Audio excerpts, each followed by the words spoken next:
அனைவருக்கும் என் நமஸ்காரங்கள். பிரம்மதேவருக்கு சிருஷ்டிக்கும் ஞானத்தை அனுகிரகம் பண்ணிட்டு பகவான் மறைஞ்சிட்டார் அப்படிங்கிறத நம்ம போன அத்தியாயத்தில் பார்த்தோம். அதன் பிறகு பிரம்மதேவர் என்ன பண்ணினார் அப்படிங்கிறத இந்த 10வது அத்தியாயத்தில் பார்க்கலாம். ஓம் நமோ பகவதே வாசுதேவாய. அத தசமோऽध्यायः. விதுர உவாச்ச. अन्तर्हिते भगवती भुम्मालोकपितामहः प्रजाससर्जकदिता दैहिकीर्मानसीर्विभुः ये च मे भगवन् पृष्टाः त्वय्यक्ता बहुवित्तम तान्वदस्वानुपूर्व्येन चिन्तिनः सर्वसंशयान्. सूत उवाच.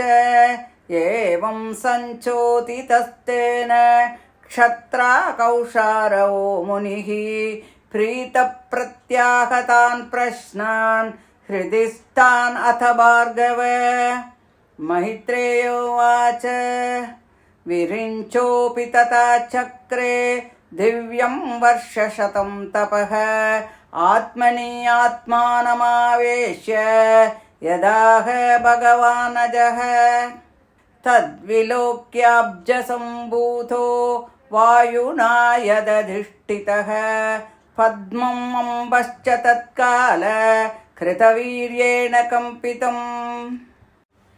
तपसा ह्येधमानेन विद्यया चात्मसंस्थया विवृद्धविज्ञानबलो न्यपाद्वायुं सहाम्बशा तद्विलोक्य वियद्व्यापि पुष्करं यदधिष्ठितम् अनेन लोकान् प्राग्लीनान् कल्पितास्मीति अचिन्तयत्.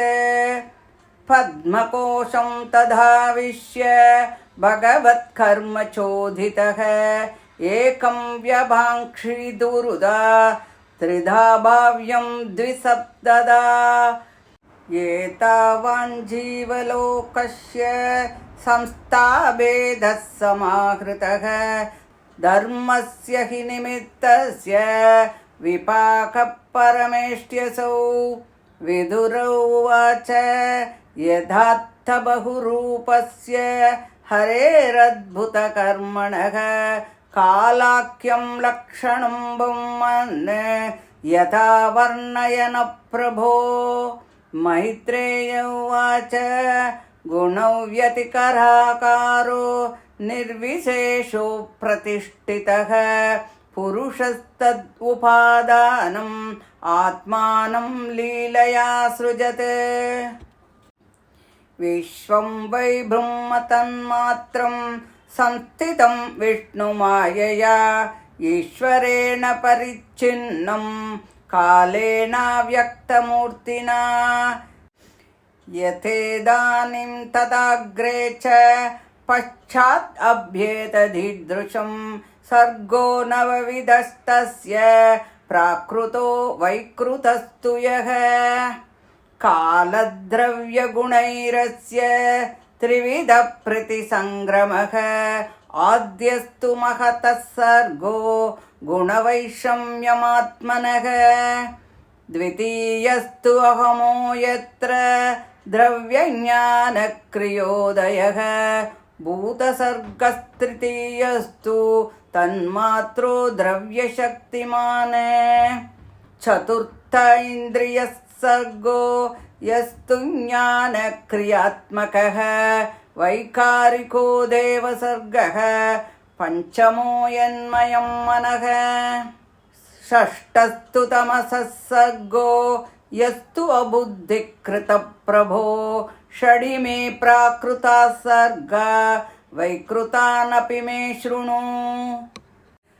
रजो बाजो भगवतो लीलेयं हरिमेधसः सप्तमो मुख्यसर्गस्तु षड्विधस्तस्तु शांचयः. वनस्पति ओषधिलता त्वक्सारा विरुधो धृमाः उत्स्रोतसस्तमप्राया अन्तःस्पर्शा विशेषिणः. तिरश्चामष्टमः सर्गः सोष्टाविंशद्विधो मतः अविधो भूरितमसो ग्राणन्या हृद्यवेदिनः गौरजो महिषः कृष्णः सूकरो गवयोरुरुः द्विषपापशवश्चेमे अविरुष्ट्रश्च सत्तम करोश्वो अश्वतरो गौरः सरभश्चमरीतता एते चैकसपाः क्षतः शृणु पञ्चनखान् पशून् श्वासृगालो वृको व्याघ्रो मार्जारः ससशल्लकौ सिंहः कबिर्गजः कूर्मो गोदा च मकरादयः कङ्कघृत्रवडश्येन बासभल्लूकबर्हिणः हंससारसचक्रः काकोलूकादयः खगाः अर्वाक्स्रोतस्तु नवमः क्षत्तरेखविधो नृणां रजोतिखा कर्मपरा दुःखे च सुखमानिनः वैकृतास्त्रय एवैते देवसर्गश्च सत्तम वैकारिकस्तु यः प्रोक्तः कौमारस्तु उभयात्मकः देवसर्गश्चाष्टविधो विबुधापितरो सुराः गन्धर्व अप्सरसः सिद्धा यक्षरक्षांसि चारणाः भूतप्रेतपिशाचाश्च विद्याद्रा किन्नरादयः दशैते विदुराख्याताः सर्गास्ते विश्वसृक्कृताः अतः परं प्रवक्ष्यामि वंशान्मन्वन्तराणि च एवं रजप्लुतः स्रष्टा कल्पादिषु आत्मभूर्हरिः सृजत्यमोघसङ्कल्प आत्मैवात्मानमात्मना इति श्रीमद्भागवते महापुराणे पारमहंस्यां संहितायां तृतीयस्कन्धे दशमोऽध्यायः। श्रीहरये नमः श्रीहरये नमः श्रीहरये नमः। गोपिका जीवनस्मरणं गोविन्द गोविन्द. பகவானான நாராயணன் தன் ரூபத்தை மறைத்து கொண்ட பிறகு லோகத்திற்கே பிதாமகரான பிரம்மதேவர் எத்தனை விதமான பிரஜைகளை எல்லாம் சிருஷ்டி பண்ணினார், அதை பற்றி கொஞ்சம் சொல்லுங்கோ அப்படின்னு சொல்லி விதுரர் மைத்ரேயர்கிட்ட கேட்குறார். மைத்ரேயர் ரொம்ப சந்தோஷமாக அந்த கேள்விகளுக்கெல்லாம் பதில் சொல்கிறார் அப்படின்னு சூதர் சௌனகர்களிடம் சொல்லிண்டுக்கார். பிரம்மதேவர் அந்த நாராயணன் கிட்ட தன்னுடைய மனசை நிலை நிறுத்தி 100 தேவ வருடங்கள் தபஸ் பண்ணினார். தேவ வருடம்னு சொல்கிறது நம்மளுடைய ஒரு வருஷம் அவளுக்கு ஒரு நாள். அப்போ அந்த தேவ வருஷத்தில் 100 வருஷம் தபஸ் பண்ணினார். அந்த பிரம்மதேவர் அமர்ந்திருக்கக்கூடிய அந்த தாமரை மலரும் அதை சுற்றி இருக்கும் ஜலமும் பிரளய காலத்தினுடைய காற்றினுடைய வேகத்தினால இப்படியும் அப்படியுமாக ஆடுறது, அப்படியே ஜலத்தில் காற்றுல அப்படியே நடுங்கிறது. அவருடைய தீவிரமான ஞானத்தினால தபஸ்னால அவருடைய சிருஷ்டிக்கும் ஞானமும் பலமும் விருத்தி அடைஞ்சு அதனால் அவர் அந்த பலமான அந்த காற்றையும் ஜலத்தையும் விழுங்கிவிடுறார். புஷ்கரம் என்று சொல்லக்கூடிய ஆகாயம் முழுவதும் பரவி இருக்கக்கூடிய அந்த தாமரையை பார்த்துட்டு அதன் மூலமாக முன்பு லயமடைஞ்ச லோகங்களை நான் சிருஷ்டி பண்ணுவேன் அப்படின்னு சொல்லி பிரம்மா நினைக்கிறார்.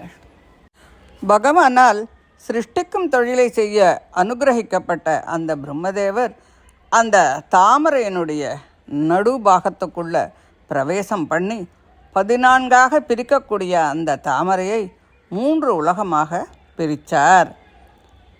கர்மங்களினுடைய பலனை எதிர்நோக்கக்கூடிய ஜீவர்களுக்காகவே இந்த 3 லோகங்களும். செய்யும் கர்மாவினுடைய பலனை எதிர்பார்க்காதவாளுக்காக பிரம்மதேவரனுடைய சத்தியலோகமானது சொல்லப்படுகிறது. மகர்லோகத்திலேருந்து சத்தியலோகம் வரைக்கும் நிஷ்காம கர்மங்களினுடைய பயனாக சொல்கிறா.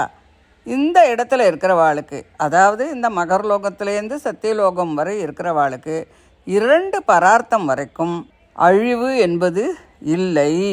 அப்போ விதரர் கேட்குறார், மைத்ரேயரே, பல ரூபங்களை கொண்ட அற்புதமான லீலைகளை செய்யக்கூடிய அந்த ஹரியனுடைய காலம் என்ற அந்த ஸ்வரூபத்தை பற்றி கொஞ்சம் சொல்லுங்கோ அப்படின்னு சொல்லி கேட்குறார். மைத்ரேயர் பதில் சொல்கிறார், காலம்னு சொல்லக்கூடியது மகத்தத்துவம் முதலியவைகளினுடைய பரிணாமத்தினால் ஏற்படுறது. அதுக்கு உற்பத்தியும் கிடையாது, முடிவும் கிடையாது. அந்த காலத்தை ஒரு நிமித்த காரணமாக வச்சுண்டு பரமபுருஷன் தம்மை விளையாட்டாகவே சிருஷ்டித்து கொண்டார். விஷ்ணுவனுடைய மாயையால் இந்த பிரம்மமானது இந்த பிரபஞ்சத்தினுடைய உருவமாக ஆகி அவ்யக்த ரூபம் உள்ளதும் எல்லாவற்றிற்கும் மேலானதுமான காலத்தினால் தனியாக பிரகாசிச்சுண்டு இருக்கு. இப்போ இருக்கும் அந்த பிரபஞ்சமானது சம்ஹாரத்திற்கு பின் லயத்துக்கு வரும் அந்த உலகம் ஆகியவை பகவான் விஷ்ணுவினுடைய மாயா சக்தியினால் ரூபமும் மாறுதலும் இரண்டிலும் இல்லாத காலனை கருவியாக கொண்டு பகவானால் பிரகாசத்திற்கு கொண்டு வரப்படுகிறது. இந்த பிரபஞ்சமானது எப்படி இப்பொழுது தோன்றுகிறதோ அதுபோலவே முன்பும் இருந்தது. வரப்போகும் காலத்திலும் அது இப்படித்தான் இருக்கப் போகிறது. அதனால் உண்டாகும் பிராகிருதம் மற்றும் வைக்கிருதம் என்ற பேதம் உள்ள சர்க்கமானது 9 வகையாக இருக்கிறது. அந்த சர்க்கத்துக்கு காலத்தாலும் திரவியத்தாலும் குணத்தாலும் 3 வகையான பிரளயம் ஏற்படுகிறது. குணங்களுடைய வித்தியாசத்தால் ஏற்படக்கூடிய மகத்தத்துவத்தினுடைய சிருஷ்டிதான் முதலாவது. 2வது திரவியம் ஞானம் இவைகளால் ஏற்படும் அகங்காரத்தினுடைய சிருஷ்டி. இது அகங்கார தத்துவம். அதிலேருந்து பஞ்சபூதங்கள், ஞானேந்திரியங்கள், கர்மேந்திரியங்கள் உண்டாகிறது. 3 பூத சிருஷ்டி, பஞ்சபூதங்களை உருவாக்கக்கூடிய தன்மாத்திரைகள் உள்ள திரவிய சக்தி. 4வது இந்திரிய சிருஷ்டி. இது இந்திரியங்கள் சம்பந்தமானது. ஞானேந்திரியங்கள், கர்மேந்திரியங்கள், ஞானம், கர்மம் ஆகிய இவைகளுடைய சுரூபம் அது. 5வது தேவர்களுடைய சிருஷ்டி. இந்திரியங்களினுடைய அதிஷ்டான தேவதைகளான இவர்கள் சாத்வீக அகங்காரத்திலிருந்து உண்டாரா. இந்த 5வது சிருஷ்டியில் மனசும் அடங்கும். அதுவே வைகாரிக தேவ சிருஷ்டி என்று சொல்லப்படுகிறது. 6வது அவித்தையினுடைய சிருஷ்டி. இந்த அவித்யை எப்படிப்பட்டது? அது என்ன செய்யும்? ஜீவர்களுடைய புத்தியை மறைச்சு அவளை கன்ஃபியூஸ் பண்ணி அறிவையெல்லாம் மறைச்சு மோகத்தை உண்டாக்கும். இந்த அவித்யை 5 பிரிவுகளை கொண்டது. இந்த 6 வித சிருஷ்டியும் பிராகிருத சிருஷ்டி. வைகிருத சர்க்கம் என்றால் யாரை தியானம் பண்ணின மாத்திரத்தில் சம்சார துக்கம் நீங்கி போகுமோ அந்த ரஜோகுணத்தை அடைந்த அந்த பரம புருஷனுக்கு இது ஒரு லீலை போல்தான்.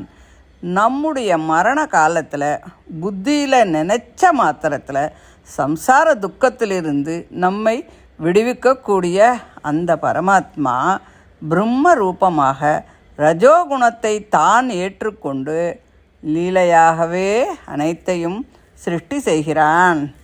இப்போ சொல்லப்போகும் இந்த விஷயமானது 7வது சிருஷ்டி. முதலாவதாக பிரம்மதேவர் செய்யக்கூடிய சிருஷ்டி.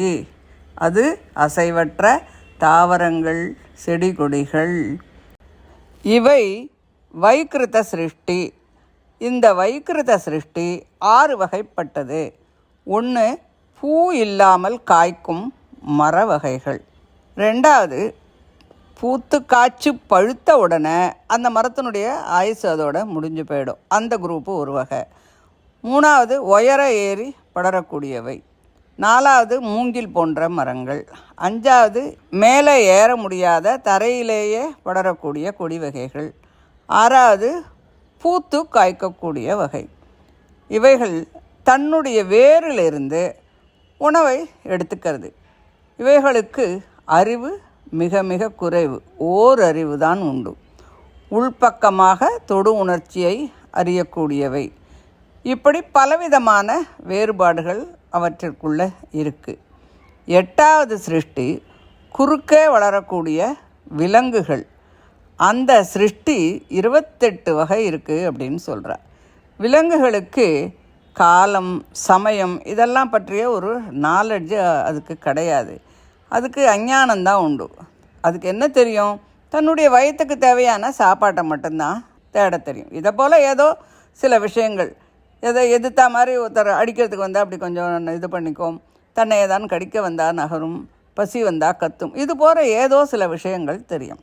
முகரும் உணர்வால் உணவையும் தனக்கு வேண்டியதையும் தேடிக்கொள்ளும். ஆனால் மனதில் எதையும் வைத்து கொள்ள தெரியாது. பசு, ஆடு, எருமை, கிருஷ்ணாச்சாரம் என்று சொல்லக்கூடிய ஒரு வகையான மான், பன்னி, காட்டு பசுக்கள், அப்புறம் ஒரு ஸ்பெஷல் டைப் ஆஃப் மான், செம்மறி ஆடு, ஒட்டகம், இந்த மிருகங்கள் எல்லாம் 2 குளம்புகள் இருக்கக்கூடியவை. கழுதை, குதிரை, கோவேறு கழுதை, வெள்ளை மான் அப்படிங்கிறத ஒயிட் ஆண்டலாக்னு சொல்கிறான். 8 கால்கள் இருக்கக்கூடியது. ஆனால் இந்த மாதிரி 8 கால் இருக்கக்கூடிய மிருகங்கள்லாம் இப்போ எதுவும் கிடையாது. இது இந்த 8 கால் உள்ள இந்த மிருகம் சிங்கத்துக்கே எதிரியாக இருக்குமா. ஆனால் இப்போ இதெல்லாம் கிடையாது. சௌரிமான் என்று ஒரு வகை. இவைகள்லாம் ஒரு குளம்பு உடைய பிராணிகள். 5 நகங்கள் கொண்ட சில விலங்குகள். நாய், நரி, ஓநாய், புலி, பூனை, முயல், முள்ளம்பன்றி, சிங்கம், குரங்கு, யானை, ஆமை, உடும்பு, முதலை இவைகளை போன்ற சில வகைகள். ராஜாளி என்ற பறவை, கழுகு, கொக்கு, பருந்து, மயில், அன்னம், நீர்க்கோழி, சக்கரவாக பறவை, காக்கா, ஆந்த, இது போன்ற பறவைகள். இப்படி பலவிதமான சிருஷ்டிகள். 8 வகையான முதல்ல பிராகிருத சிருஷ்டி ஆயிடுத்து. வைக்கிருத சிருஷ்டியில் நம்ம 7ம் 8ம் பார்த்துட்டோம். மரம், செடி, கொடிகள்லாம் ஒரு வகை, அப்புறம் இந்த விலங்குகள்லாம் ஒரு வகை, ஆக 8 பார்த்தோம். 9வதாக ஒரே ஒரு வகை சிருஷ்டி இருக்குது. அது என்ன? வேறு யாருமே இல்லை, அது நாம் தான். அதுதான் அந்த மனிதர்கள். மேலால் சாப்பிடக்கூடியது கீழாக போகும், அது போன்ற ஒரு உணவு பழக்கம் உள்ள ஜீவன்கள். இந்த ஜீவன்களுக்கு ரஜோகுணம் அதிகமாக இருக்கும். கர்மங்களை செய்வதில் ஆசை இருக்கும். துக்கம் தரக்கூடிய விஷயங்களில் சுகம் இருப்பதாக நினைக்கக்கூடியவர்கள். அப்பேற்பட்ட காரியங்களில் ஈடுபடக்கூடியவர்கள். இதுதான் நாம். இந்த 7, 8, 9 ஆகிய இந்த 3 வைக்கிருத சிருஷ்டி. தேவர்களுடைய சிருஷ்டியும் வைக்கிருத சிருஷ்டின்னு தான் சொல்கிறா. அந்தந்த இந்திரிய தேவதைகளுக்கு எதெல்லாம் முன்ன சொன்னமோ அதெல்லாம் பிராகிருத சிருஷ்டி. சனத்குமாரர்கள் முதலிய முனிவர்கள் தேவத்துவம், மனிதத்துவம் 2மே அவளுக்கு இருக்கிறதுனால அவள்லாம் இந்த 2லேயுமே அவள் சேருவா. இந்த வைக்கிருத தேவ சிருஷ்டியானது தேவர்கள், பித்ருக்கள், அசுரர்கள், கந்தர்வர்கள், அப்சரசுகள், யட்ச ராட்சசர்கள், சித்தர்கள், சாரணர்கள், பூத பிரேத பிசாசுகள் என்று 8 வகைகள் உள்ளது. ஆக இந்த 10 வகை சிருஷ்டிகளையும் பிரம்மா செய்கிறார். இதைத் தொடர்ந்து மனுக்களை பற்றியும் மன்வந்தரங்களை பற்றியும் சொல்கிறார். இந்த மாதிரி ரஜோகுணத்தை தன்மையில் ஏத்திண்டு சிருஷ்டிப்பவராகவே மாறி ஒரு கல்பத்திலும் பிரம்மதேவராக பகவான் தான் எடுக்கும் சங்கல்பத்தை நிறைவேற்றும் சக்தியுடைய அவர் தானாகவே தன்னையே தன் சக்தியினால் சிருஷ்டித்து கொள்கிறார். அதனால் விதுரரே, பரமாத்மாவான அந்த ஈஸ்வரன் ஒரு மாயாவி இல்லையா? அவர் சம்பந்தமுள்ள இவரிடமிருந்து ஒன்றன் பின் மற்றொன்று உண்டாகிறது என்று சொல்ல வேண்டுமோ? நதியில் ஒரே காலத்தில் பல சூழல்கள் ஏற்படுவது இல்லையா? தேவர்கள் அசுரர்கள் எல்லாம் ஒரு கல்பத்தில் இருப்பவர்கள். அடுத்த கல்பங்களிலும் அவர்கள் வெவ்வேறு பெயருடனும் உருவத்துடனும் இருக்கத்தான் செய்கிறார்கள் என்று சொல்லி இந்த அத்தியாயத்தை முடிக்கிறார். தொடர்ந்து அடுத்த ஆடியோவில் பார்க்கலாம். தேங்க்யூ.